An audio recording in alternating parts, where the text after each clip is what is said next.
Пониските температури во Малешевијата и во Пијанец не ги спасеа жителите од здравствени проблеми. Само за 10 дена Делчевската брза помош имала 400 интервенции, а 20 пациенти се транспортирани во блиските болнички центри. Во овој период имаме зголемен број на случаеви, повеќето случаеви се од страна на кардиоваскуларен систем со покачен крвен притисок и забрзана работа на срце. Исто така имаме зголемен број на колапси и симптоми од страна на централен нервен систем. Колапси од жешкото време имало и кај млади пациенти. Во однос на колапсите не постои некоја конкретна граница. Имаме млади пациенти со колапси, исто така имаме и возрастни хронично болни пациенти. Така да УВ зраците паралелно влијаат на човечкиот организам и на млада и на стара возраст.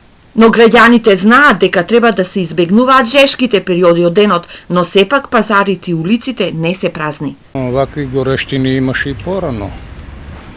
Ама тогаш со срп се жниеше, оцет и лук, немаше наполитанка, чоколада, качамак.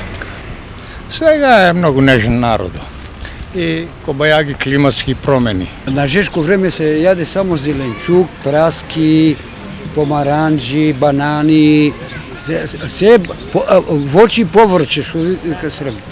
Иначе да ви кажа право, ако не са праски и това и онова, многу е тешко времето. Како и да е веќе на крајниот исток, ноќите и утрата се свежи со температури и од 15 степени. Метеоролозите за внедела најавуваат заладување и дожд, а веќе во понеделник дневната температура во Малешевијата ќе се спушти на 28 степени.